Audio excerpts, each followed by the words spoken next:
Welcome to Senior Basketball Analyst. I'm doing this live really quick, so excuse me for a moment. Just uh, trying to get everything together and get my thoughts together after seeing the movie Straight Outta Compton. Normally we go and we do a little bit of editing and cut out the beginning of films and everything. But today I'm just gonna go say my thoughts on it, post it, and everybody can either watch it or don't watch it.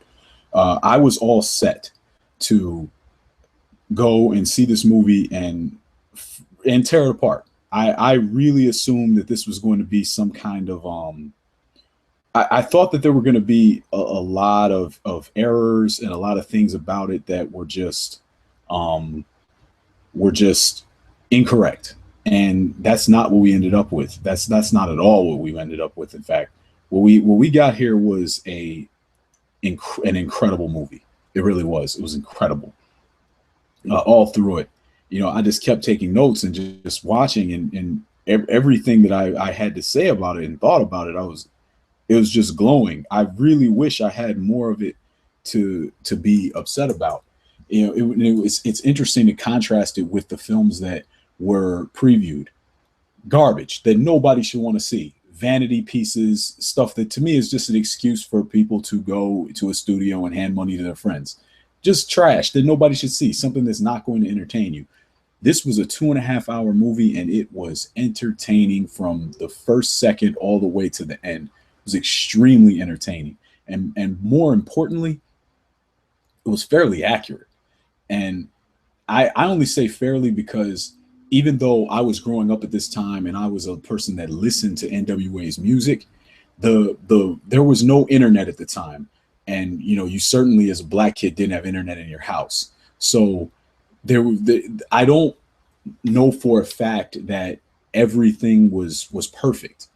But the way that I heard the stories at the time and what I have subsequently read since the internet age about what was going on at the time was absolutely, it was very, very accurate. um I'm gonna be very careful to not spoil things for people that haven't seen the movie or don't know these stories, especially you young kids that were born in the 90s.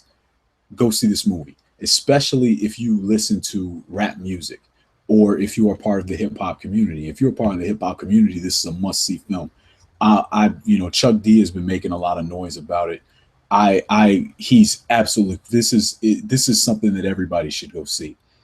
One of the things that's very important about what this movie didn't do, and what I was waiting for them to do, I was waiting for them to do it. They didn't do it. This movie didn't portray the main character, which the main character of this film is Ice Cube, and Ice Cube is the movie maker of this group. So you kind of expect that it's going to focus a lot on him. His son was in it. His son did a great job of being his dad. He did it fantastic. Not only does he look like him, he just did a great job of speaking and rapping and rhyming with the same cadence. So he did a great job. But never does this movie portray Ice Cube as a gangbanger. And that is impressive because it would have been very easy for these guys to portray themselves as being something other than what they were. Guys who made music. The musicians. That's what they are. They're not they're not gangsters, and that's something that and that's something that that is both portrayed by record labels, often portrayed by artists, and then portrayed by the news media because they want to vilify people that are making music, especially those that use their music to speak against the status quo. But they like to portray these people as being a band of criminals and like being something that they're not. And Ice Cube was portrayed in this film as what he is, a college student that dropped out to be a rock star. And that's what he is. And it did a great job of portraying that. Ice Cube is a man. This guy is a great writer. He really is. He's a tremendous writer. When you look at the overall content of things that he's created and put down on paper, it's a tremendous library. You contrast that with a person like Adam Sandler, for example, who has a tremendous library of garbage that he's put out. And doesn't matter. they just keep funding his movies and keeps putting them out. Happy Madison rolls along no matter how much garbage they put out. Take a movie like Pixels that should have been great and ruin it. Doesn't matter. Still gets to keep making money. But Ice Cube has really made some really tremendous things. And they had a lot of they put a lot of little things, in the video game world, they call them Easter eggs. They put a lot of little things in there for if you were somewhat in the know and part of the community, you would recognize, like the Bye Felicia part. That was a funny part. And the little things like that throughout the movie, it was a wink and a nod to you if you understood, right? But you didn't have to be somebody that was in the know to be entertained. And that's ultimately what this is. It's entertainment. And that's why I'm so pleased I was entertained by the film. So to get into some of the things that, just a couple of quick things that I think could have been done better. I think that MC Ren's role should have been bigger in this film. It just wasn't big enough. And I believe the actor's name is Elgis Hodge. I believe his name is. He's the guy from Leverage that played the computer programmer. He did a great job. He did a fantastic job of portraying the character Ren, but it was a very marginalized character, and it should have been. As I understand it, MC Ren wrote Eazy-E's debut album almost by himself. Like, and in this group, Ren and Cube were the only writers. So everything you heard was either written by Cube or Ren, and obviously Ren being the kind of secondary MC to Cube on the first NWA album. On the second NWA album, Cube's not even on there. So you basically hearing Ren and then Eazy and Dre reciting Ren's rhymes. He basically wrote all that stuff himself, and he should have. To me, it would have been a better film and a more complete film if they had focused on him. I'm actually going to throw out a lot of the things that I was originally looking for. They didn't have time to really do a whole lot else.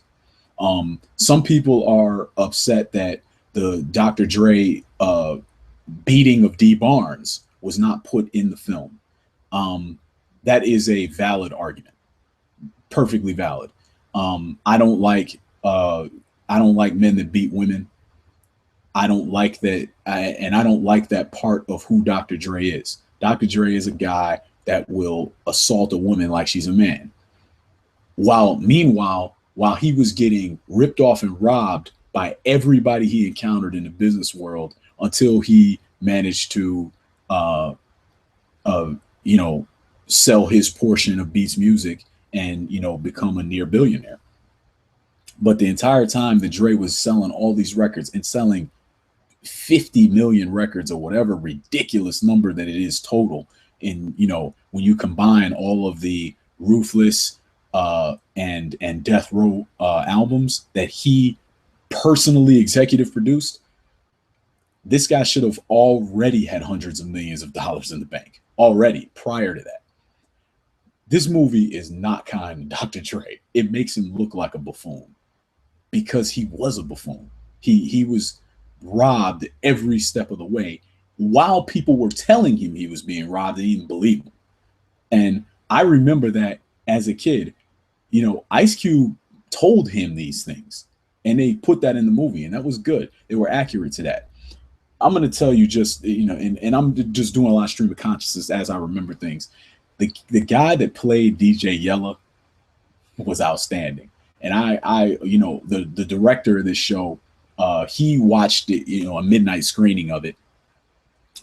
I just watched it, but he watched a midnight screening of it this morning. And he sent us a text message and just said, man, this DJ Yella stole it, man.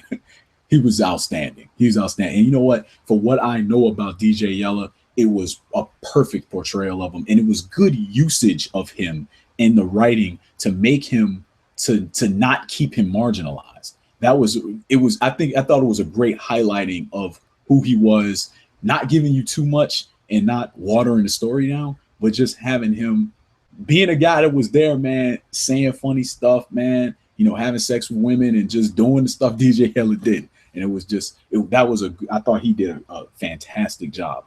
They made Lonzo, the guy that put the World Class Wrecking Crew, they made him look like a complete idiot.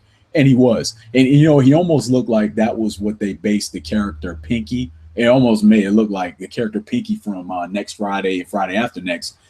It almost looked like that's who that was supposed to be. Who that they based Pinky on the real life figure Lonzo, who was running that club and put the world class wrecking crew together. I'm also glad that they put those real, you know, chef looking suits or marching band suits that Dre and Yella used to wear, world class wrecking crew. I'm glad that they showed those and didn't try to make it look like they were always on this gangster rap tip before that. That was something that they came up with later. And I'm glad that they portrayed that. That was just superb. Um it really and you know what? I'm gonna tell you from the beginning, and we've seen it in the trailer with the battering ram. They opened this movie with something dramatic. And you know what it reminds me of? It reminds me of a movie that is not a classic film. It's a cult classic, but this is a classic film, by the way. I can't stress enough, go see Straight Outta Compton. In fact, if you haven't seen it, cut this off, just go see it right now. Go run out and go see it. But the way that the first Ninja Turtles movie opens with a dramatic scene where you don't see the Ninja Turtles until and then they, you know, there's a you know, April O'Neil's about to get robbed, and then there's a you know, and then Raphael throws a side, cuts the lights out, and then all of a sudden the Ninja Turtles are going to work, but you can't hear it. That was a great way to establish dramatic effect at the beginning of a movie and get you hyped without with a slow reveal, right? That's what was great about the way this movie starts in a trap house, and it's a great scene because it just establishes what was going on right then, why Eazy-E felt like he needed to find something different to do with his life, because Eazy-E actually was a drug dealer. That and I love that they established they had a little scene where they established them trying to teach Eazy-E to rap, because as all of us in the hip hop community know, Eazy-E couldn't write rhymes. Eazy-E wasn't a rapper. Ice Cube, and this is again to Ice Cube's credit as a writer and what a tremendous writer he is. Ice Cube, they talk about it in the movie. Ice Cube's like, I ain't got no 6'4". I live with my parents. He's like, these rhymes is about you. You can rap them. They about you. I like that they established how great this is without them telling you, hey, Ice Cube's a great rapper. They showed you why he's a great writer. They said, hey man, this dude is a supreme writer. He is a, you know, for all of the studying people do, you know, they go in and you go into college and high school and they want to tell you Edgar Allan Poe this and Shakespeare that. You forget those clowns. This dude, Ice Cube, this dude is one of the greatest writers to ever live. This man's ability to take words and tell a story, he's one of the greatest to ever live. And he can tell a story about him. He can tell a story about you. And that there was a scene where they depict that when they're trying to teach Eazy-E how to rap. This movie had a whole lot of just spectacular things about it. I want to talk about this too. Before I get to the political angle, because there's a lot of politics in this movie, because NWA was a political group. And this is a time in hip hop music where there was a lot of politics going on and a lot of politics within the music. See, now corporations have taken over rap, and now you have Drake and Meek Mill sounding like stumblebums. That's not how it used to be. Back then, you know, and keep in mind, NWA's first album was sold with no promotion. There wasn't any way to promote it. You couldn't get it played. The only way you got it played on the radio was private radio stations with very small outreach in Compton. You couldn't just go and get this stuff on the radio. There wasn't no way to play it on the radio. No one would play it. Ice Cube, Ran, Dre, and Yella really had something. And you know what, by the way, they don't talk about, and this is how you can tell too, this is an Ice Cube movie. They don't talk about NWA before Ice Cube joined at all. It's not depicted in the film. The film starts when Ice Cube's joining the group. NWA existed before that. They had a mixtape basically out, an EP it was called back then. So Ice Cube joins the group later. So just to make that clear. But again, before I get into the politics of it, you know, this film, I think does a good job of depicting Jerry Heller. You know, it's very easy to, you know, make a cartoon kind of vision of Jerry Heller, like in, you know, in the I think it's Dre Day. I think Jerry Heller's in Dre Day, and they show him and Eazy basically. Jerry Heller's this evil guy conspiring with Eazy to rip off Eazy's friends. And it's very easy to depict Jerry Heller as being evil. And I don't think this film does that. And I think that's a good thing. I think this film does a good job of showing Jerry Heller for his flaws and his positives. Jerry Heller, I think, from what I can tell outside looking in, not knowing any of these people, I think that Jerry Heller legitimately did care about Eazy-E, and to a lesser extent, really did care about the rest of NWA. I think he did. What it shows though is it shows uh, how detrimental business partnerships can be between whites and blacks, because Jerry Heller ripped all of them off, and he ripped Eazy-E off probably the worst, and he wasn't even the one that was mad about it originally. You know, first, you know, Ice Cube leaves, and then an album later, Dr. Dre leaves Ruthless Records. But Jerry Heller, the entire time, legitimately, I think, felt like he was looking out for them. And that's what should be a warning to you, to anybody, to any black people out there creating content, whatever that content is, and trying to make money off of the work they're doing. Even though Jerry Heller felt like he was looking out for them, he was stealing from them. He hands Ice Cube. I heard that the check was 30,000. They may have changed the number for the movie because 30,000 is too small for now, and that wouldn't have been an accurate depiction. Like, they would almost have to put up adjusted for inflation or something at the bottom of the screen, like a little note. They said it was 70 grand in the movie. They sold 3 million albums, I believe, NWA's first album. They go on this world tour, packed shows all across the country. You're going to give a dude $70,000. That's it. That's lunacy. That's lunacy. That would have been 70 grand, even if it was 70 grand back then. Let's say it was 100 grand. You give Ice Cube 100 grand for writing half of that album and going on tour, being a mega star. But Jerry Heller thought he was looking out for them. Eazy-E's wife, who I don't know anything about Eazy-E's wife, but I like the way that she was portrayed for the purposes of making a movie. I like how she was portrayed as being a really bright lady. And Eazy-E had all of the canceled checks in front of him. He had everything in front of him. And even confronted with that evidence, and he's like, Jerry, he tells Jerry Heller, how are you looking out for me? Look at this. The record label was in tremendous debt. People that were supposed to be getting paid weren't getting paid. Not just creditors, ruthless employees weren't getting their checks. And Jerry Heller still looks at all that and thinks, Eazy, I'm your friend. I'm looking out for you. And you may ask, well, hey, man, you sound tricked yourself. What's your evidence that he even cares about Eazy at all? Why do you even believe that? Because when things would happen to Eazy, the way that they portrayed him, at least, the way they portrayed him was that he really did care. And it wasn't just he was looking out for his cash cow. He cared about Eazy. Like, he didn't want Eazy to go and go get the guns and go and shoot Suge Knight full of holes. He didn't want Eazy to do that because he wanted to keep him out of jail. Not because for Eazy's sake. He wanted to keep him out of jail because I think he really did care about him.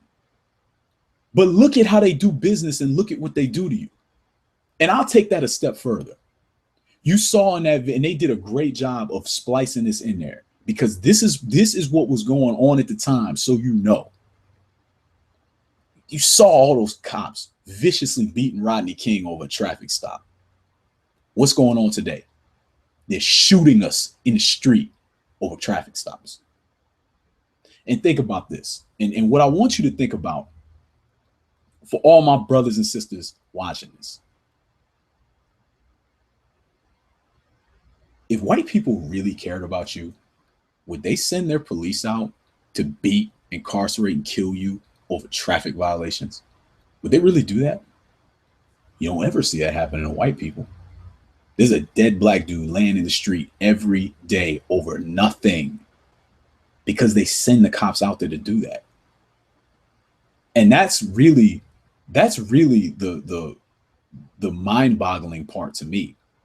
They think they care. Some of them actually do think they care about you. It's, if you cared about me, then why are you sending your police out to murder me then? Why are you doing that? We didn't send them out there. None. There have actually been studies on this. So you can look that up. When black people care about an issue, there is actually an inversely proportional likelihood that policy will be passed. So actually, when we want something, there's a negative effect on whether or not it will happen. We have no political power, no political influence of any kind. Nothing happens with black people and black rights unless there is a riot preceding it. Nothing happens, ever.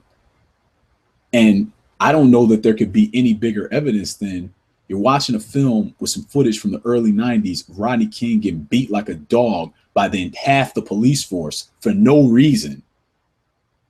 And what are they doing today? They're shooting you on TV for no reason. We have made zero progress since then. This is stuff from 30 years ago. We have made, or 20 years ago, I should say. We've made zero progress. None. So keep that in mind when you're dealing with whoever. Keep these things in mind. Jerry Heller thought he was looking out for Eazy-E, thought he was looking out for Ruthless Records. You know what happened? Eazy-E's estate went broke. All his friends left the label. He died of HIV, sad and lonely. Jerry Heller was looking out for him. He ran his friends out of, these were his friends. He ran them out of the group, ran them off the label. Your so-called white friends, your so-called white neighbors, they love you, they care about you. They send the police force out to beat and kill you. And they don't do anything. They don't even care. I don't know if they think that, I don't know if they really believe that they care about you, but it kind of looks like they do. But this is what they do to you, and this is how little they think of you, even though they care about you. That's on them, but that's what they did. And that's what they continue to do. So to get back to the movie and get to more lighter hearted topics and more fun, there's going to be a lot of people that are going to be talk about the misogyny a lot. And to be honest, that's the part of the NWA message from their, two major studio LPs that I never identified with. And, for obvious reasons, I just don't think like that. But what I will say about that is that's not the major part of the message. And that's not the part of the message that really anybody even remembers. I don't think anybody listens to an NWA album and says, yeah, they slapped that hoe. I don't really think so. I really legitimately don't think so. And I think that they did a good job of depicting that part of the message to the degree that it mattered. And I shouldn't say to the degree that it mattered, to the degree that was part of the message, because that wasn't the overarching message. To act like NWA was a misogynist hip hop group is not really accurate, because that's about 10% of the message. 90% of the message is anti-government, anti-police, and pro-violence in defense of yourself. That's really the message. That's the lion's share of the message. And then the rest of it is just like partying and hanging out and shit like that. So this is not I actually believe that this was a good portrayal of the music and of the message itself.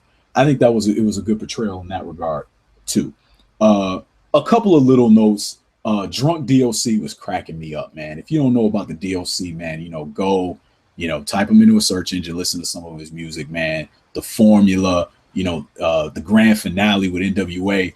DOC was it was just he was an outstanding talent, man. So drunk DOC was cracking me up in the movie. uh, it was very interesting. Again, they portrayed Dr. Dre like he was the least business savvy dude on earth, and again he was. And I'm glad that they didn't really try to whitewash the fact that Dr. Dre was leaving all these labels and leaving his masters behind. It just not leaving really with any money. Like he was just making money for everybody else and not getting any of it. And they didn't really try to gloss over that. I really like that. The kid that played Snoop, excellent job, man. The dude, he was so good, it almost seemed like they were dubbing Snoop's actual voice in for him.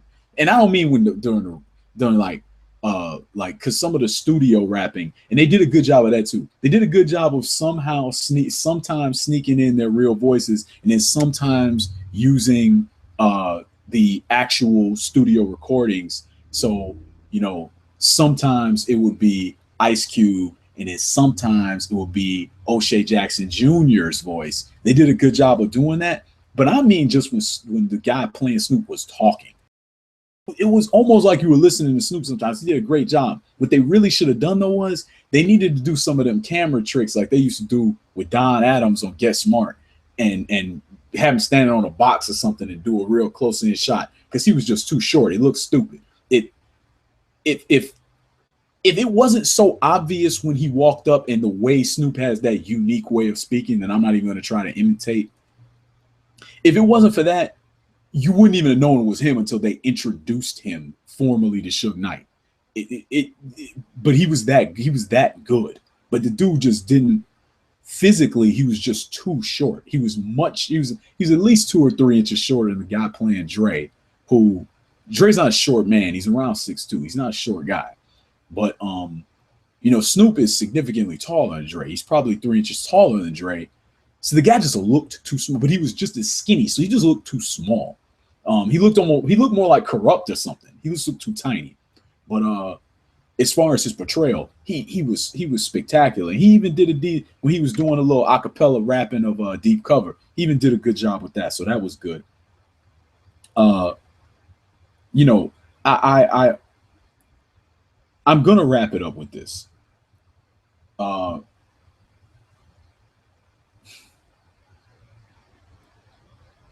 Some people are going to go back, and again, I'm going to go back to this again because it's important, to Dre's treatment of women and misogyny, and are going to go back. And you know what? If you're a woman and that's a deal breaker for you, then you know what? Then F this movie, then fine. Because I don't like to I'm not going to sit around and tell people how they should feel about issues that affect them. As a man, I don't have to deal with any of the things that, by and large, crush and oppress women in white supremacist society. Therefore, I'm not going to make excuses for black people when they do that stuff. I'm not going to make excuses for that, and I'm not going to tell you how to feel. So if that's a deal breaker for you, then that's fine. I think that almost anybody will be entertained by this film, and you will be informed by this film. So there's a lot of things that I don't want to really talk about because I don't want to spoil any of it. You're going to be on the edge of your seat. This is an exciting movie. The jokes are funny. It's fantastic, and I can't rave about it anymore. And finally, the outro, and this started making me think of Jalen Rose's Fab Five project that aired on ESPN. And I started thinking, man, maybe they should have made the Fab Five thing a feature film. But see, you gotta get a lot of bankroll behind that, and the trailers and commercials for this movie and the run up to it really got people excited about seeing it because the marketing was great. But the outro is basically them showing you kind of the Dr. Dre family tree of music and all of the people where, and they just show, they first start off with NWA kind of splicing in a sentence or two of them from different interviews and then all these different images and videos. And then they start going down the family tree throughout the Ruthless Records, Death Row, all the way up to 50 Cent, Eminem, and Dr. Dre selling his portion of Beats, of the Beats empire to Apple. it's incredible. It's incredible. You watch it, and again, that's what makes this movie and how I can feel like it's so entertaining. I was entertained and glued to the screen, and I basically knew what was going to happen.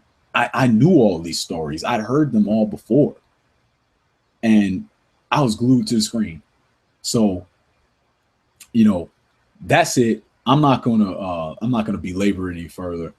It was an excellent portrayal. It showed you the evils of our government and the evils of the police and how much they hate us as Black people and continue. And if you parallel that with today, the same stuff continues to this day. The same evils from these people, including Black people that go and foolishly and put on a police uniform. It showed you all of those evils, and it showed you how nobody cares about the Constitution when it comes to Black people. Because as soon as some Black people say something that the government doesn't like, your freedom of speech, First Amendment, they ball that up and throw it in the garbage. They don't care about your freedom because you don't have any freedom. Because according to the U.S. government, you're Black, you're not a person. Believe that. So it showed all of those things. It showed you the ups and downs. It showed you great reenactments of famous concerts. All the time. They showed the great Detroit riot that the police started. Police were supposed to be there to provide security, and what do? They go in, of course, and attack NWA. Of course, sure, why not? Because that's what the police are there for. They're there to beat, incarcerate, and kill Black people. So NWA is a bunch of Black people. Go get them, right? It did a great job of depicting all these things. It did a great job of depicting the complicated nature of Eazy-E and his relationship with not just his friends, DJ Yella, Ren, Dre, and Ice Cube, but also his complicated relationship with Jerry Heller. And I was, again, couldn't have been more impressed, glued to my seat, and I will see it again. So that's the Senior Basketball Analyst.